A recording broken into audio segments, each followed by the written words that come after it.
global events. We bring you content that matter to you. We're not just speaking about the governance and how we want to see it, but want to actually participate. Get your facts, hear from the experts, and really understand what is happening around you. We need to change our system first. You have to do the impossible to make sure the message is home. Stay ahead, stay informed, stay engaged. Will these people, everybody agree? Just listen to me. Let's give him a chance to clear the air. Catch News Check every Tuesday and Wednesday from 10 a.m. to 12 noon. Only on KBC Channel 1.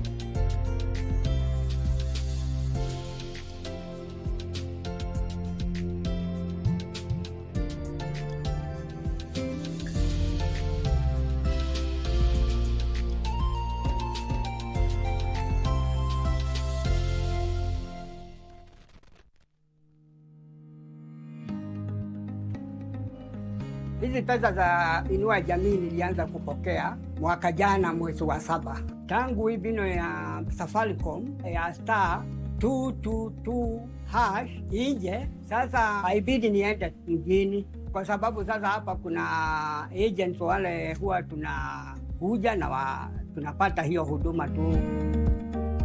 Natumia hii bino mpya mlileta ya kuchukua pesa kwa agents.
Good evening, you just in time for Prime Edition. And of course, we'll be telling you about the latest in terms of the lecturer strike that is still ongoing. As the government adopts a hardline position, the lecturers are retaliating too. No retreat. No surrender, looks they like. say. Absolutely. And they're saying until the 7.9 billion shillings they owed, according to them, by the government is paid, they are not going back to class. Absolutely. You have that discussion tonight. We'll be talking obviously about the status of university education, a little bit focus again on the lecturer strike and probably how it is affecting education in public universities. Yeah. And we'll be engaging one professor, of course, who is an educationist as well as a lecturer to just, look at how that strike and indeed what is the quality of university education. But that is a little bit later. As usual, before we do all that. That's the highlight. Right.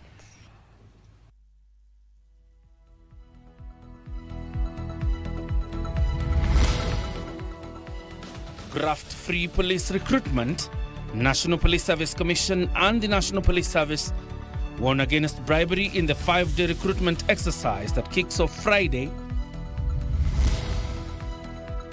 No pay, no work.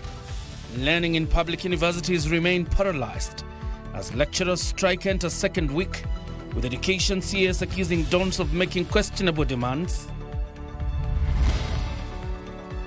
Agricultural reforms. President Ruto says the government is committed to bold agricultural sector reforms to ease the cost of living burden. And striking nurses attack. Kenya National Union of Nurses condemns harassment of its striking members in Siaya, vows not to succumb to intimidation.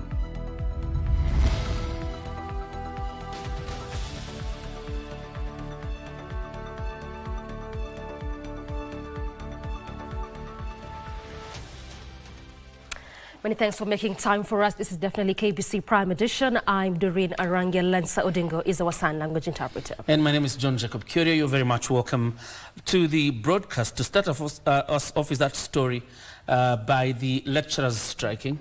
That's right, and learning in public universities remain paralyzed for the third consecutive week as lecturers vow to stay put until the government pays 7.9 billion shillings, monies owed to them under the 2017 collective bargaining agreement. Addressing the media in Nairobi, Wasu and Kusu union leaders further rejected the Salaries and Remuneration Commission's claim the government owes them only 624 million shillings. Appearing before the Senate, Education Cabinet Secretary Julius Ogamba said there is a stalemate after the Salaries and Remuneration Commission indicated that 7.2 billion shillings of the 7.9 billion shillings was paid, accusing the lecturers of insincerity in their demands. And that story will be forming the basis of our conversation a little bit later.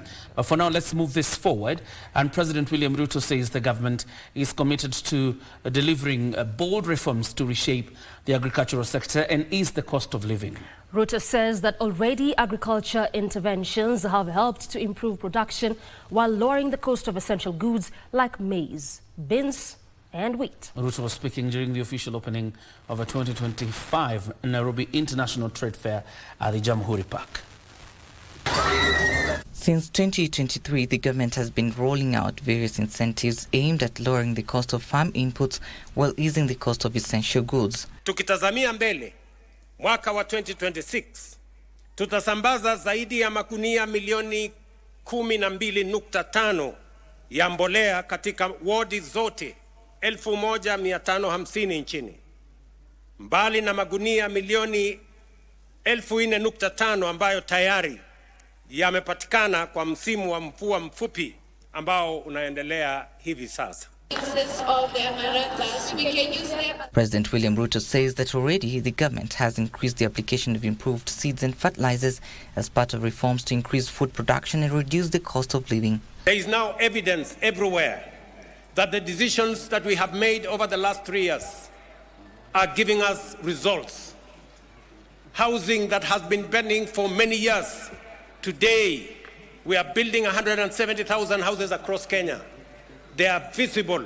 Even the naysayers, they cannot say anything anymore. The government, under your leadership, continues to invest in enabling infrastructure, agricultural productivity, digitization of production, and trade services, as well as strengthening of export promotion frameworks. The government is also working with lending institutions to provide affordable finance for inputs and agricultural extension to increase the productivity of key food value chains. And I am persuaded beyond any reasonable doubt that we can change this country in our lifetime if we make the right decisions. Speaking during the opening of the Nairobi International Trade Fair, Ruto hailed the fertilizer subsidy program that has lowered fertilizer prices from 7,500 shillings to 2,500 shillings, leading to a 38% drop in consumer prices. Going 750 for the third time, Arange. The head of state also presided over the traditional livestock auction and presented awards to outstanding exhibitors. Among the awardees was Dr. Bimal Kantari of Elgon, Kenya, recognized for his support towards the Presidential Farmers Award scheme. So I'm happy to say we're now in the 10th year of this competition. The very first winners of the Farmers Awards have now become very big businessmen and women. So this, it may just seem a trophy to you, but it makes a massive difference to the farmer, his perceptions, his way of thinking. And we're so proud of what we do as Elgon Kenya in the National Farmers Awards. Trevor Ngendo for Prime Edition. To some health matters now, the Kenya National Union of Nurses has condemned an attack on striking nurses in Siaya County, accusing the county government of hiring the goons to intimidate the striking workers. The union's Secretary General Seth Panyako says the nurses will not succumb to intimidation, warning that their demands must be met by the county government of Siaya before they resume work. Siaya non-officials say about 20 nurses were injured during the fracas. Following an attack on nurses in Siaya on Tuesday during their continued strike outside Siaya County government offices, the nursing fraternity on Wednesday came out guns blazing. The Kenya National Union of Nurses, led by Secretary General Seth Panyako, faulted the attack, warning that unleashing terror on the nurses will not cow them to end the strike. That you must desist from using an orthodox method, root, unconstitutional, and barbaric method of resolving the issues that affect the nurses of Siaya County Government.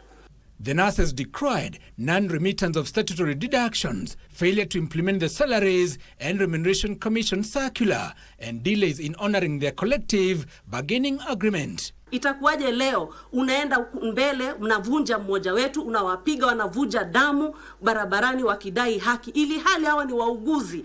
If you do not resolve these issues, then you may end up deploying these goons to serve the people of Siaya, if that is what they want. This as non-officials, Siaya chapter, a section of MCAs, Siaya Passenger Service Vehicle Union officials, gave an ultimatum for the arrest of perpetrators of the attack. If they cannot engage with the executive, we as Assembly are ready as the Health Committee so that we can hear their grievances and see the way forward, how we can solve it. We want to say that if some of our members got involved there, we shall take action with an immediate effect. Whichever goons, we will not bend or we will not be subdued to the efforts and the strength of goons. To our governor, sisi tunaomba tu tusikize, our grievances tusikize, sisi hatuna ubaya. Ukishatumiza tu grievances zetu, sisi tutarudi tu makazi.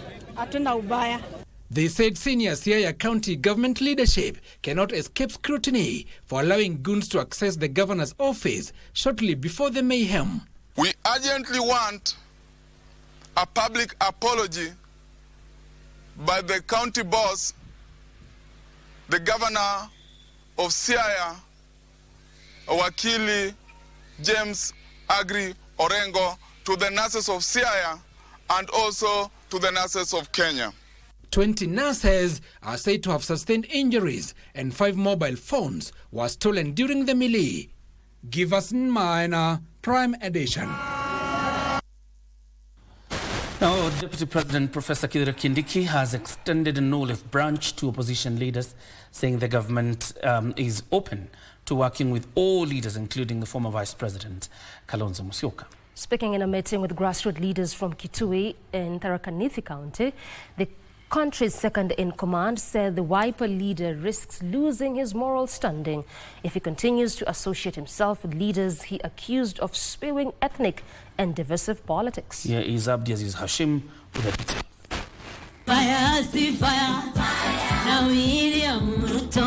It was yet another engagement with residents from the Ukambani region.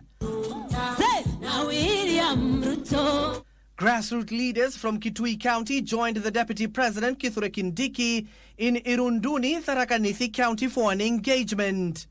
It is here that the second-in-command extended an olive branch to like-minded leaders to work with the government. Mimi bado na jaribu namna hii bado hata ule ndugu yangu, I have not given up. Yeah, I've not given up. Namna hii, don't worry, msiwe na haraka. Namna hii namwambia kuja tusaidiane sasa songe. Kindiki stated that former Vice President risks losing his clout by associating with leaders he says are spewing ethnic and divisive politics. He's a good man, decent man. Sasa wanaenda kumfundisha mambo ya matusi, mambo ya ukabila, na he's a good man. So mimi musijali, mimi namna hii. Further, Kindiki dismissed attempts by those in the opposition to balkanize the country using past voting patterns. Ati kwa sababu hawakupigia William Ruto kura, ati sasa ile sehemu ambayo kura ya William Ruto haikuwa mingi kuliko mpinzani wake, ati hiyo sehemu itengwe kimaendeleo.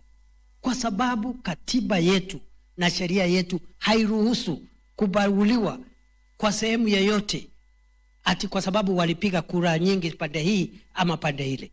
He at the same time highlighted several multi-billion shilling development projects going on in Kitui County supported by the government. Na wale wanashindana na sisi watakuwa na siku mrefu, ile siku ya kampeni watakuwa na very long day. because they have nothing to show. This included the construction of Ithokwe Stadium in Kitui Town at 800 million shillings and upgrading of Ithokwe Airstrip at 150 million shillings in readiness for the Mashujaa Day celebrations.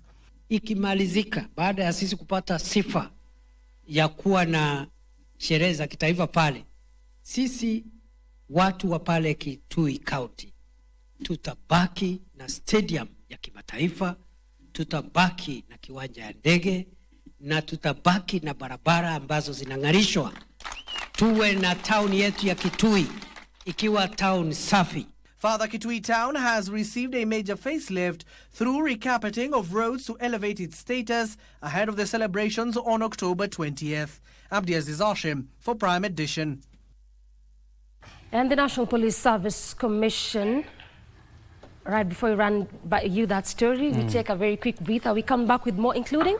Absolutely, that conversation on the status of university education in Kenya, and of course, highlighting even what is ongoing in the education sector.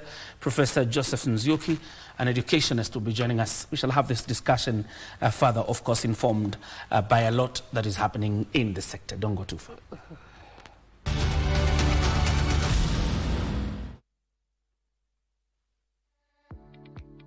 It is good that we can work in partnership with eCitizen and Safaricom to make sure that this money is delivered in the most prudent way.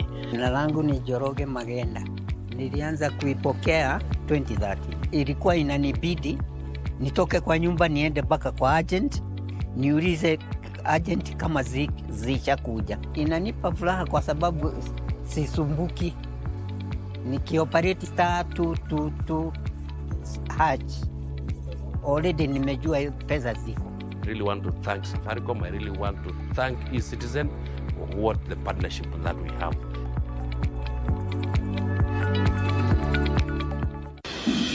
Jeshi la Ulinzi la Kenya KDF linawatangazia zoezi la usajili wa Kenya ambao wangependa kujiunga nao kama wanajeshi. Zoezi hili litafanyika mwezi Oktoba mwaka huu. Usajili ambao utafanyika ni wa General Service Officers GSO, Cadets Regular and Graduates, Specialist Officers, General Duty Recruits, Tradesmen and Women and Defense Forces Constables. Je, una ndoto za kutumikia taifa la Kenya kama mwanajeshi? Kwa maelezo zaidi tegea KBC Radio Taifa tarehe 4 mwezi Oktoba, punde tu baada ya taarifa ya habari ya saa 1 usiku. Kadhalika, kwa maelezo zaidi ya wale ambao wangependa kujiunga na jeshi la Kenya, tembelea tovuti ya www.mod.go.ke. Kumbuka, tendo la hongo na ufisadi wa aina yoyote ni kinyume cha sheria na hakuna anayeweza kushawishi usajili wako, kwani zoezi hili ni bila malipo kwa wote ambao wangependa kujiunga na jeshi la Kenya. Ukikubali kuadaiwa, utapoteza pesa na mali yako na kuishia korokoroni.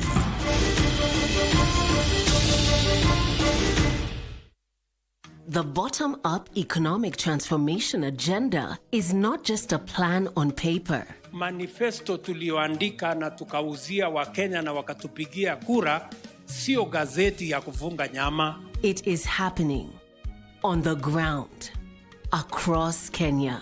Enda subabogi Moriega Jodhurwa untie Mugani Pamjambo. In agriculture, Turkana wameamkia mambo ya ukulima sasa. On our roads, Lami black anaingia hapa anagausha hapa, wacha bana. In health, all our patients are in SHA 100%. In housing, kutoa watu kutoka nyumba za mabati kuleta nyumba kama hii ya ghorofa ni kitu mzuri sana. In our markets, umetukumbuka sisi mama mboga, shida zetu umezitatua, and so much more. It's a good thing the government inakuja mashinani na this is all what we have been requesting. This is transformation. This is impact. This is delivering the plan. Every Friday on KBC Channel 1. Anafanya nini na viatu juu ya kiti Maarifa? Ni nini na wewe? Mtoto unavyomlea sivyo Maarifa. Kwani unataka nimlee namna gani? Hiyo ni tabia gani? Lea wako, wachana mimi. Si uko na wako au huko? Tena imekuaje? Jamani. Sasa ni tabia gani, malezi gani haya? Yaani mtoto kupiga mtu mzima chakula? Nitakupiga mbao sasa hivi hapo. Hebu tu hapo.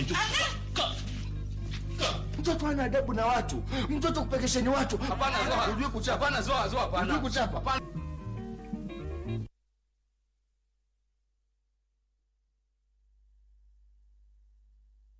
Back, you're watching a Prime Edition. Now the National Police Service Commission and the National Police Service have warned against engaging in graft ahead of a state of a police recruitment exercise scheduled to kick off this Friday.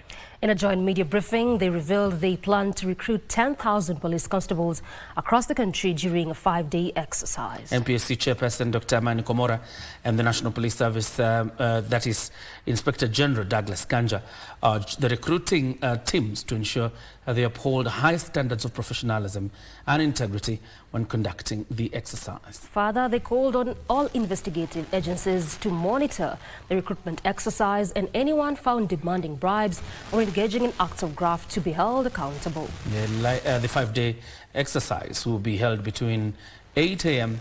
and 5 p.m.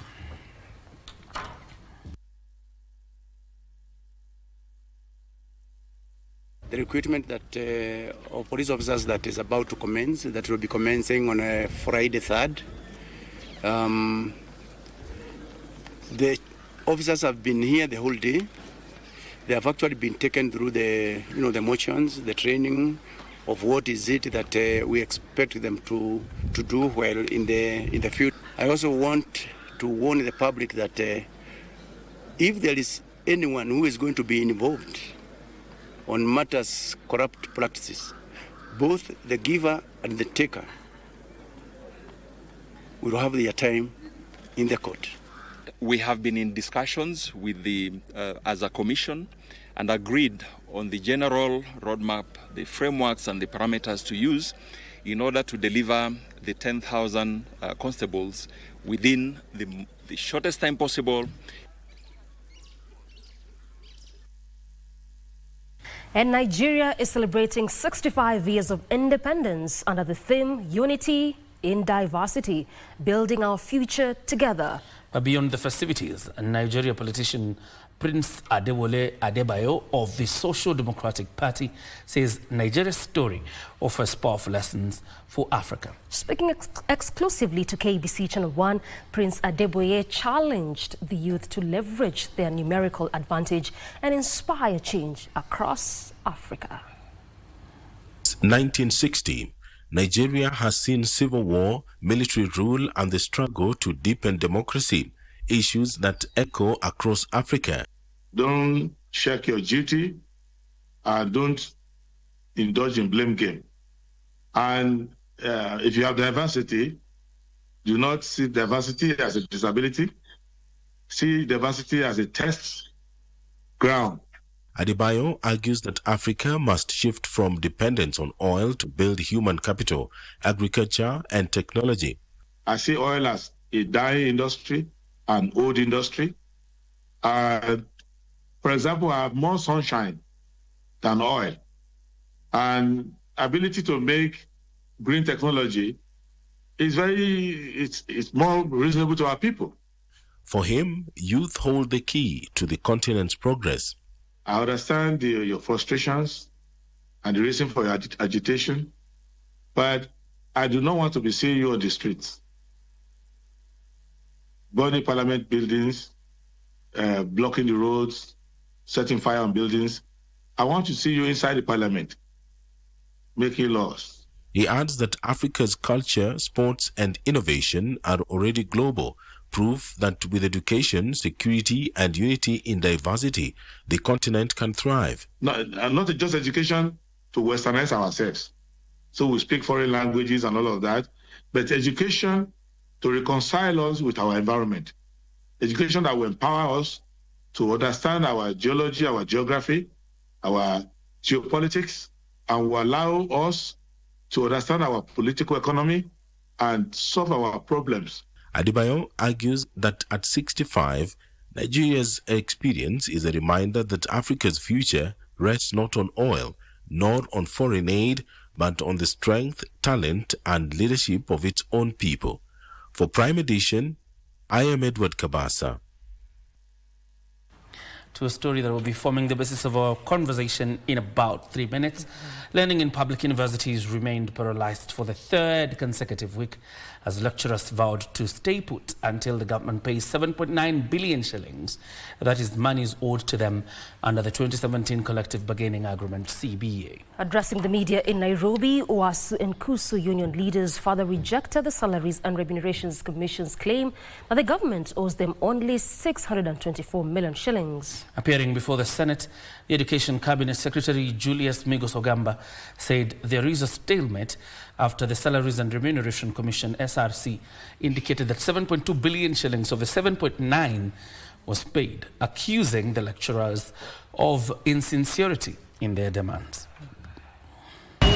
Public universities across the country are at a standstill as lecturers' strike persists for a third week now, with thousands of students affected by the paralysis. We shall never be divided.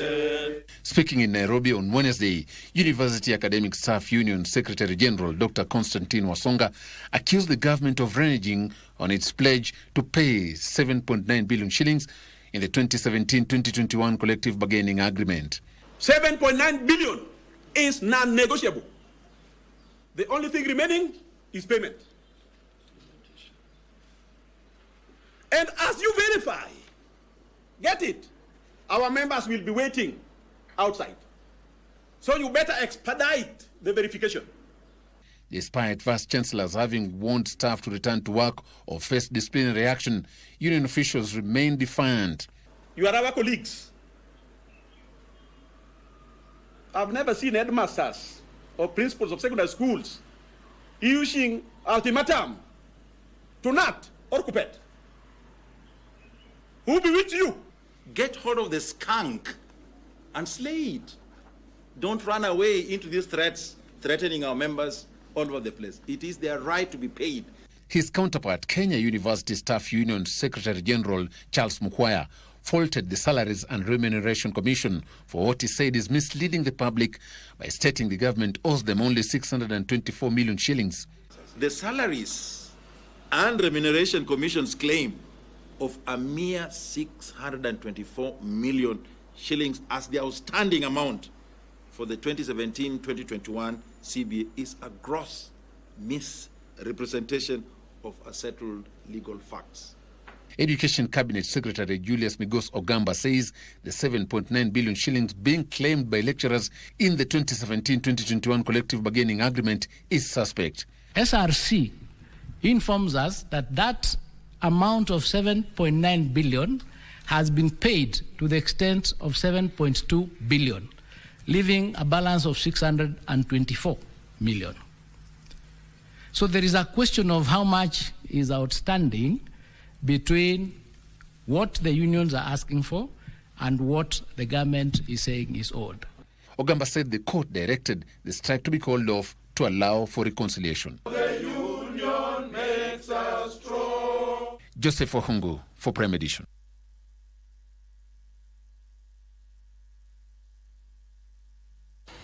Well, it's time for us now to get into a conversation, and I'm joined by Professor Nzioki Joseph, who is an educationist and also a global leader and actually a lecturer at the Beulah Heights University, that is part of the Daystar University. And we'll be talking about, of course, we'll build up to the story on the lecturer strike. But before we do that, just to lay the ground in terms of how university education is looking in Kenya. Thank you much, Prof. Karibu sana. Thank you so much. Thank you, John, and thank you for inviting me here today. Yes. I have to say, I have to echo the words of the late President John F. Kennedy, the 35th President of the U.S. He said the progress of a nation cannot be more swift than the progress of its education, because the human resource is the most fundamental resource for any nation. So when it comes to education, it's something that we have to put a lot of emphasis. It's something that we have to pay a lot of attention, because the progress of our nation is solely dependent on the quality of education within the whole system of our education, within the infrastructure of our education system, because the students that we are educating today are the same students that we are going to rely upon to push the agenda of economic progress. Because we are not going to look outside the borders first, for the human resource to come and develop the country. We are looking at the human resource that we are producing within our universities, within our colleges. So education is very, very critical, very important, because all the aspirations that we have about economic growth, a better healthcare system, great doctors, great teachers, is dependent on the students that we produce and also on the quality of our education. Let's talk about that, because you talk about quality. When it comes to university education in Kenya, of course, there was a time when university was just a few. But over time, you've seen even the creation of what you would say are branches of main university, and of course the uptake also of private universities. But in terms of quality and access to university education, have we made strides towards that? I have to say, when you look at the Sustainable Development Goals, goal number 4 is about quality education, because we need to make sure that we develop young people who have the right skill set, who have the right knowledge, who have the right attitudes, so that they can be able to tackle the challenges of today. Now, in Kenya, I have to say that for the last 20 years, we have made a lot of progress. Because I remember after high school, I made a trip to Uganda. And when I got to Kampala, I was welcomed, by a group of young people back then. And then there was a joke around Kampala. There's a university there known as Kampala International University. Yes. It used to be called Kenyans in Uganda. And the reason why so many Kenyans were flocking in Uganda to pursue their higher education is because in terms of access, we were not doing very well. And that's why maybe from the 80s and the 90s, we have so many Kenyans, and even the 70s, went outside the country in search for better education opportunities, because right here at home, we were not giving those opportunities to our people. But then, since 2002, we have seen an upward growth in terms of our universities. Right now, we have about 79 universities, about maybe 35 public universities, and about 35 private universities, and then university colleges. And I think this year, the 35th private university just got an interim a letter of interim authority, that is Consolata International University. The Catholic universities. Yes. So in terms of building capacity for access, we have made a lot of progress. Now we have to come to the second issue, which is the quality of education that we are offering to our students. It's something we need to think about, because fundamentally, the goal of education is to be able to give the right knowledge, give the right skills.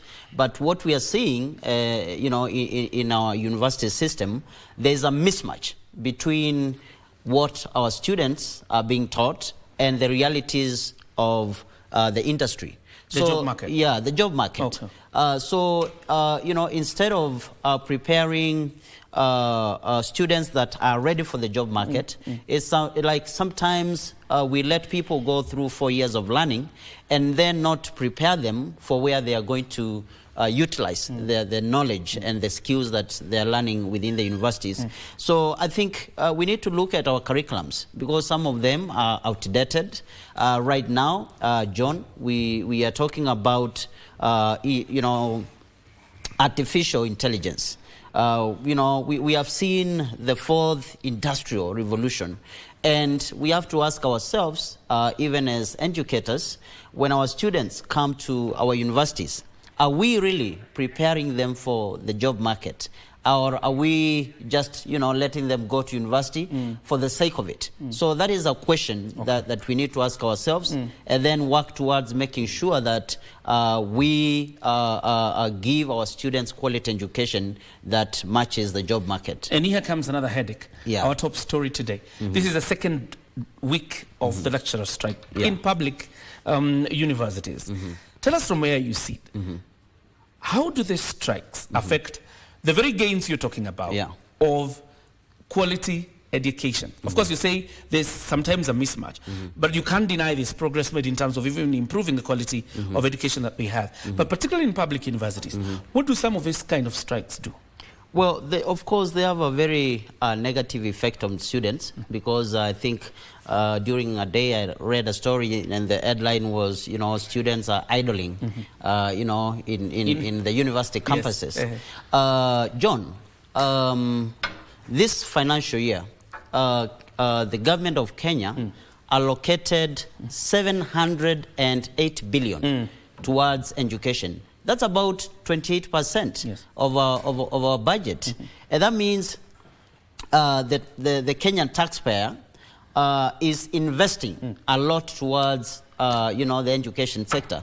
But then the taxpayers need to see the returns on the investment in terms of you know, where the money is going. For example, right now we are talking about the new student funding model. A lot of money is going to be channeled to these universities through the universities fund and also through you know, the higher loans education board.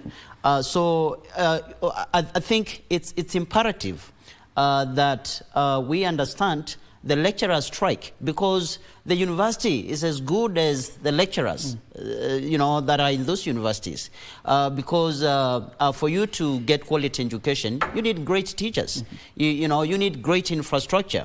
So we need the government to be able to sit down with, you know, the lecturers, because, you know, I have spent most of my life as a lecturer, and I can tell you, you go to other countries, lecturers are paid very well. And as a matter of fact, I have seen so many lecturers being poached, you know, from Kenya to go and teach in places like Qatar or Dubai or other parts of the world.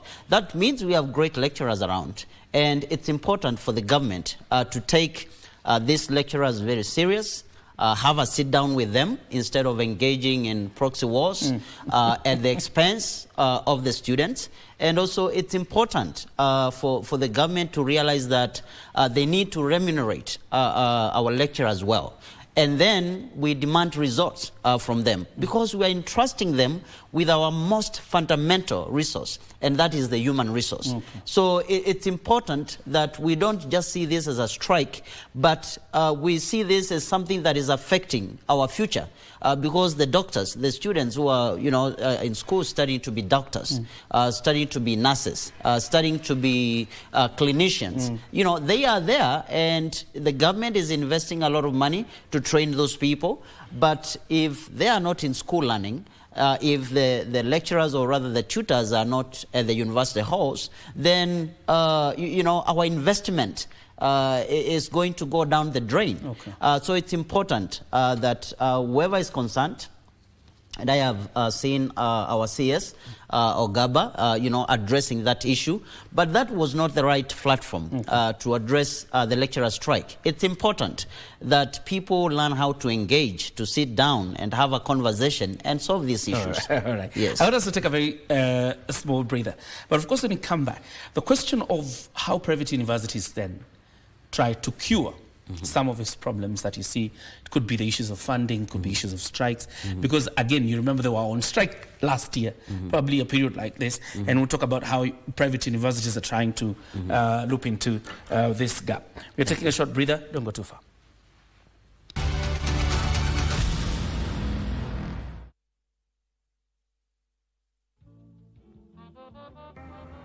Wacha ujihuri mzungumze na mamako kwa heshima.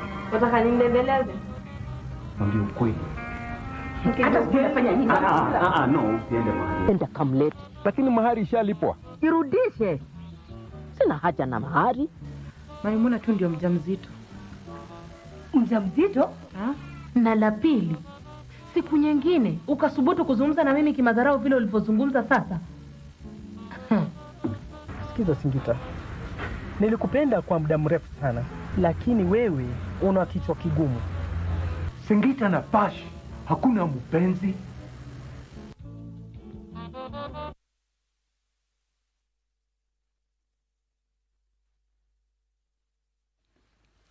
Welcome back. You're still watching the Prime Edition. We're discussing the status of education in our universities. Having lined out, Professor, in terms of how public universities are faring, do you think private universities are really stepping in to fill the gap, particularly when public universities are confronted by such challenges such as lecturer strikes and inadequate funding?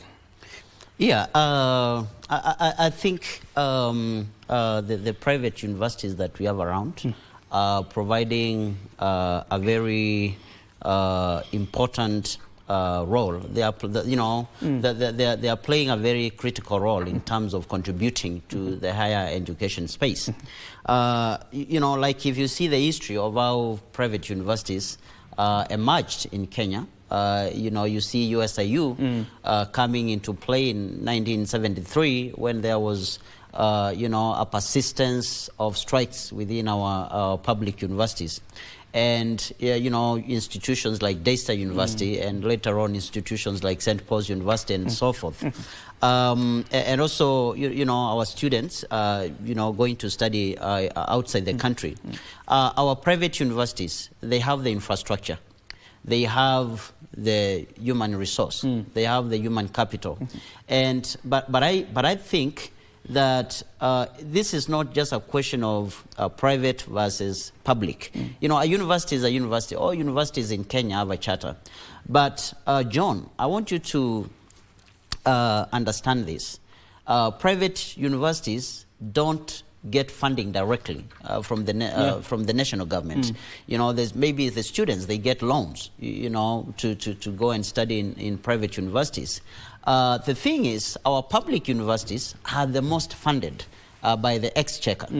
So it's not just about private universities substituting what public universities are supposed to do, or stepping in for their failures. What we need to make sure is that our public institutions are functioning. The professors in public institutions are well remunerated.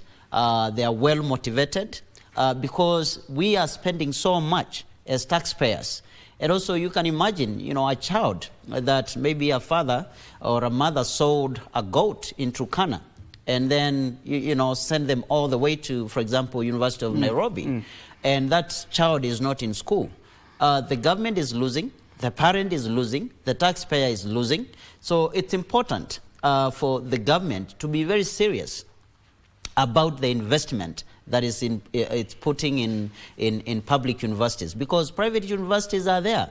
They are doing okay with very minimal resources and providing a basis for quality education. And we see a lot of resources within public institutions. So we need to hold them accountable. And I believe some of it is a governance issue that we need to be able to address so that we ensure that our universities do what they're supposed to do. All right. I want us to, as we wind up very quickly, I want you to mention, particularly on the subject of equalization. Equalization in the sense that what should regulatory bodies, particularly within the education sector, do to ensure that as you talk about access to education in public universities, there's also access in private universities, or generally the environment around university education is equal for students both in private and public universities. Thank you. Well, I'll speak from my American experience. I went to school in the US, and in the US, private universities, if a student is an American and they apply to go to a private institution, for example, let's say Harvard, the government provides loans for that particular student. They have an option to be funded by the government, but through a loan, so that they can be able to access that particular education, that particular university, and also get the education that they deserve. So what I can suggest is that the Higher Education Loan Board, they need to increase the amount of loans, because a loan is something you take and then you pay later. It's not like a grant. So what we need to do is to make sure that even a poor kid that wants to access Strathmore University, they can be facilitated either through grants or through a loan, so that they can be able to attend university where they believe they are going to get the best education. Because we cannot just say, public education is for the have-nots. And that is the general assumption. Yeah, that's a general assumption. Public universities is for the have-nots, and privates are for the rich. Yeah, because the thing is, like, for example, I got a scholarship to go to study at the university.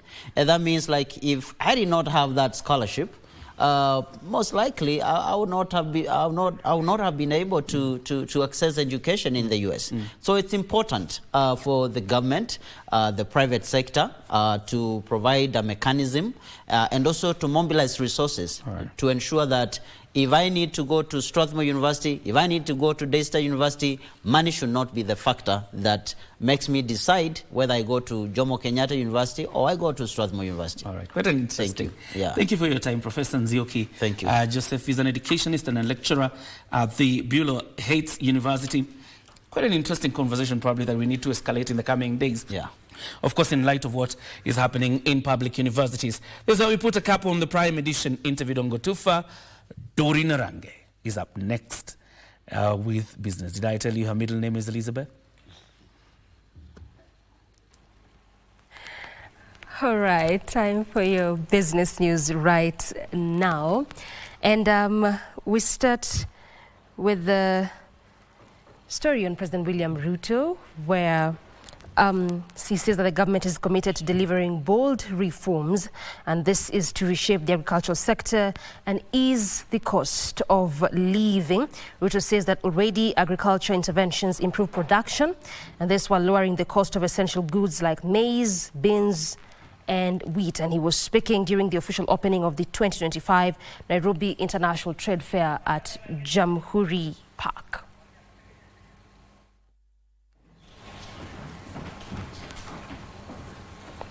We take a very quick breather right now. We come back with more of this business stories. Stay with us.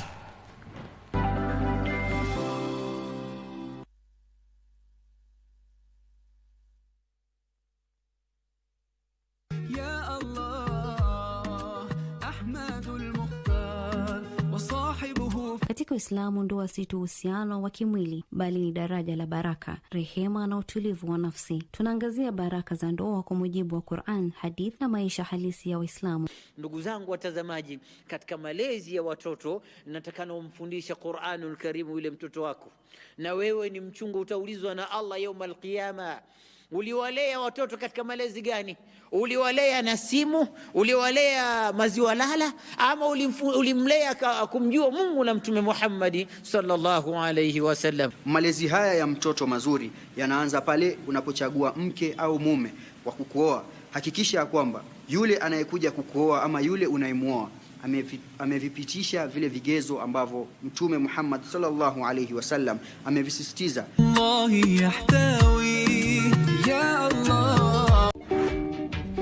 Unafanya kazi gani? Kazi mimi sasa ndio baba yao mheshimiwa. Baba ya nani? Baba ya watoto yangu mheshimiwa. Baba watoto wako wanahusika na hii kesi? Ulijuaje ni sisi ndio tuliweka hizo misumari? How did you know? Unajua nyinyi. How did you know? Sisi alipata wewe na hiyo simu ya wizi? Nani? Unaweka nani? Ndiye umeambia hii Mbwenya ulikuwa umepigwa. Ukaulala. Kweli? Mlinigonga nikaanguka chini. Sijasema nilipoteza fahamu. Kati ya mimi na huyu nani alikuipia?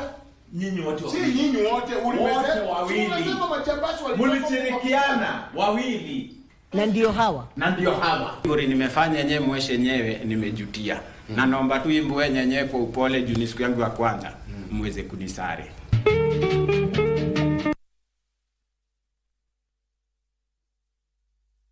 Welcome back. Kenya and China have concluded talks on the elimination of tariffs on agricultural products destined for the Chinese market. President William Ruto says Kenya will partner with China in developing and expanding logistics and processing capabilities through export processing zones. Kenya aims to quadruple tea exports to China by the year 2030, which is a 1.4 billion person market that offers huge trade potential to Kenyan farmers.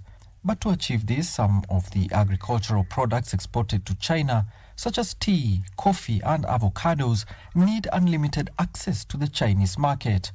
To enable this, Kenya is working with the government of China to ease access to its market.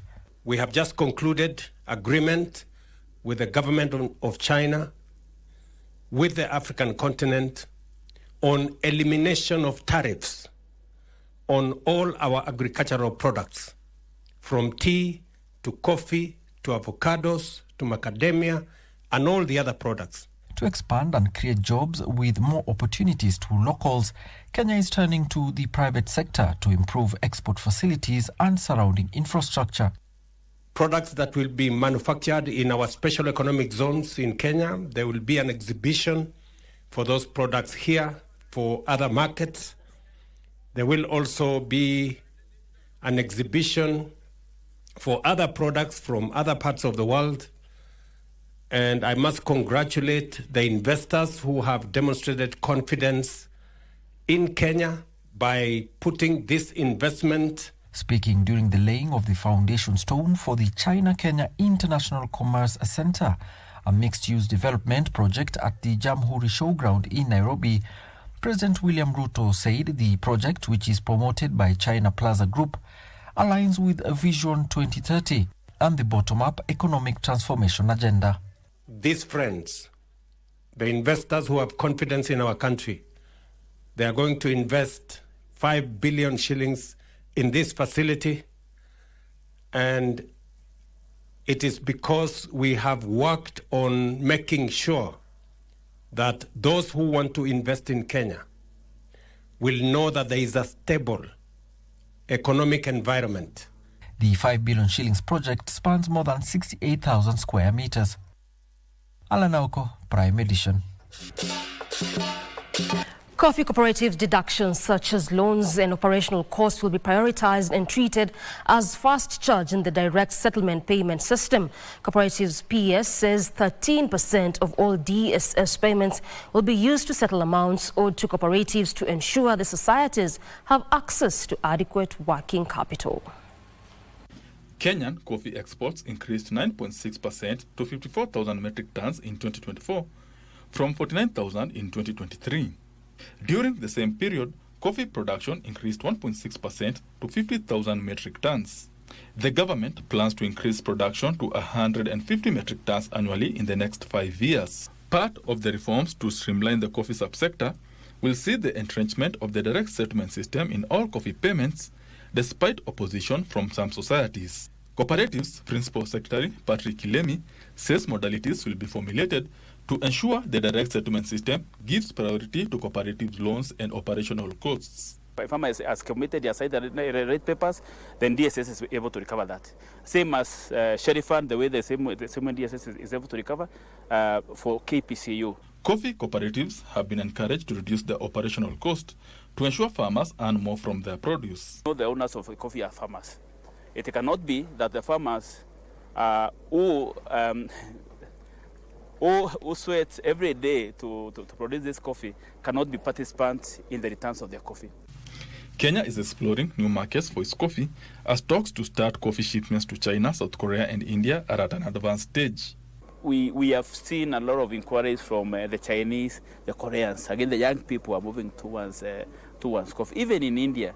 So these are the new markets we are working on. We commit to supporting this farmer, even as we continue with the rally call of increasing our domestic consumption and also our production in the country. Benson Rioba reporting for Prime Edition. The Ministry of Lands has rolled out the Land Governance Handbook that seeks to make land registration, ownership and usage more transparent, efficient and accessible. Council of Governors Vice Chairperson Mutahi Kahiga says that the framework lays the foundation for greater investor confidence, reduced land disputes and better land use planning, especially in the agricultural sector.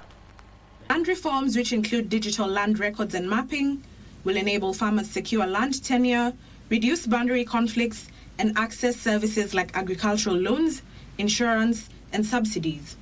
It's not merely about technology, it is about leadership, it is about equipping county governments with tools to make decisions that are evidence-based, inclusive, and sustainable. We'll be able to big time use that system to not only to look at map and stuff, but also to ensure they also monitor crop yields and be able to advise farmers accordingly. The initiative is backed by development partners including the European Union and the Food and Agriculture Organization. Their support will enhance capacity building, support the rollout of geospatial technologies, and promote climate-resilient land use planning, especially in counties where agriculture drives local economies. You see the potential of this instrument. So we did a simulation, and the governors can, in the future, for any decision they have to take, they first check what is the state of play, what is the situation. Counties have even used it for land planning. Some counties have used it for mapping. So it depends on the utilization of the system, but the system is wide, is big, and it can be utilized and repurposed for whatever the counties intend to do. The remarks emerged during the Digital Land Governance graduation, where 235 technical officers and 141 county leaders have been sensitized on the strategic value of geospatial data in land governance. Ndutamokami for Prime Edition. Time for the day's sports now, and Daniel Ahome is on the other side of studio with all this sporting action. Well, thank you very much, Doreen. And let's start with the local league, where newly promoted Nairobi United began their life in the FKF Premier League with a hard-fought 1-0 win over Mara Sugar at the Green Stadium in Awendo in one of the 3 midweek top-flight matches played today across the country. As defending champions, Police were forced to share spoils with Ulinzi Stars. Ovela Ochieng scored that lone goal for Nairobi United, who sealed their place in the second round of the CAF Confederation Cup on Saturday after beating NEC of Uganda on away goals, following a 3-all draw on aggregate in the preliminary rounds. United are now 9th on the league table with 3 points, 1 point behind 5th place Mathare United, who played out a goalless draw with Tusker at the Kasarani Annex. Tusker are second from bottom with just a point from 3 matches. Defending champions and Kenya's representatives in the CAF Champions League, Kenya Police also drew 0-0 with Ulinzi Stars, leaving Police 13th on the table with just a point, while Ulinzi are 4th with 5 points. Boniface Mushiri anasalia kwa mchezaji ambaye yupo uwanjani ambaye ashawahi kufunga goli kwenye mechi hii. Edward Omondi yupo Marvin Nabwire, Omondi babatiza kutoka nje. And Tanzania, the champions of the East Africa Legends Football Tournament after beating Kenya 1-0 in a final play today at the University of Nairobi grounds. 4 teams, 2 from Kenya and 1 each from Uganda and Tanzania, competed in the 2-day tournament organized by the 8th Watch Africa and Sukun in honor of the Legends' contribution to the game and society at large, and to also celebrate the UN International Day of Older Persons, celebrated on the 1st of October. Tanzania's Hussein Daima scored the only goal in the second half of the East Africa Legends Football Tournament final to hand Tanzania the title after 2 days of competition at the University of Nairobi grounds. It's Hussein Daima again, now the top scorer of the tournament. Western Kenya, the other Kenyan side, finished 3rd in the tournament after beating Uganda by a solitary goal in the 3rd place playoff, which ended just before the final at the same venue. That goal was scored by Antonio Kumu. Hussein Daima of Tanzania was named the most valuable player and top scorer of the tournament that brought together former footballers who played for their respective national teams and also for some of the biggest clubs in East Africa, including Gor Mahia, AFC Leopards, Simba and Yanga. Maurice Sonye Ochieng received the Legends Award alongside coach Polly Ouma from Uganda. The 2-day football tournament was organized in honor of the Legends' contribution to the game and also to celebrate the United Nations International Day of Older Persons on 1st of October. Other legendary players who featured include Kenya's Washington Muhanji and Peter Dawo, Tanzania's Abdallah Kibadeni and Ishaka Hassan Milinga, and Uganda's Jimmy Sekandi and Issa Sekatawa. Barclay Feather, Prime Edition Sports. And the Kenya's Youth Baseball 5 team returned home to a rousing welcome at the Jomo Kenyatta International Airport today after a historic outing at the WBSC Youth Baseball 5 World Cup in Nayarit, Mexico. The youngsters stunned the global stage with a 5th place finish after they overcame Turkey 2-1 in the placement matches. The young Falcons opened their campaign with a loss to eventual champions Cuba, but recovered to beat Korea and Tunisia in straight sets before a 2-1 win over Spain to make it to the quarterfinals, where they lost to hosts Mexico. Kenya, who are making their debut at the global showpiece, emerged as the highest-ranked African team in the tournament.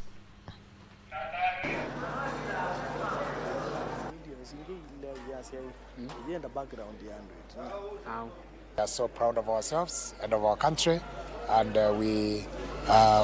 this performance has not been seen or done by any other African country. So this is the best that we've ever had in Africa, and we are looking forward to, of course, clutching the gold medal in the days to come. We had a good trip in Mexico. We performed exemplary good. The team was okay. We are ranked 5 in the world, and that's an achievement. We had a serious experience and a good one because it was our first time to be to the World Cup and also to visit Mexico. I think what we've done is the best because it was our first attempt to the World Cup, and we wanted to be ranked 5th in the world. It was a good experience. First, when we met other countries, we were the only African country. We were 2 African countries there, us and Tunisia. So at least we felt like we were somewhere, but the games were tough. And that's a sport for tonight. More to come as we head into the weekend, and next week it's the international break. And remember, Harambee Stars matches 9th of October, 4 p.m, Kenya versus Burundi, and the 14th of October, Kenya versus Cote d'Ivoire at 10 p.m. or live on the True Sports partner, KBC Channel 1 and our radio station. So we start the build-up now. Back to Jacob and Elizabeth. Interesting. Time for us to put a cap right here on Prime Edition. Thank you very much for joining us. God bless you. Have a fantastic night. Let me just say good night.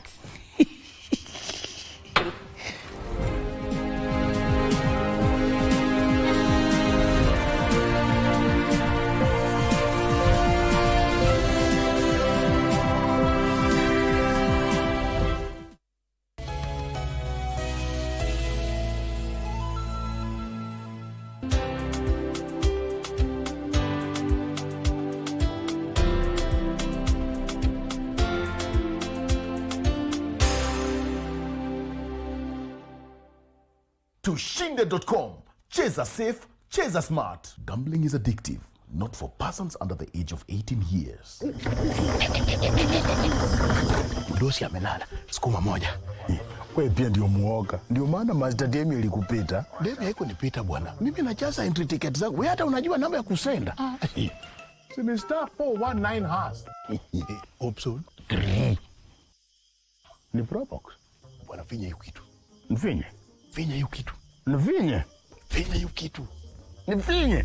Finya bwana.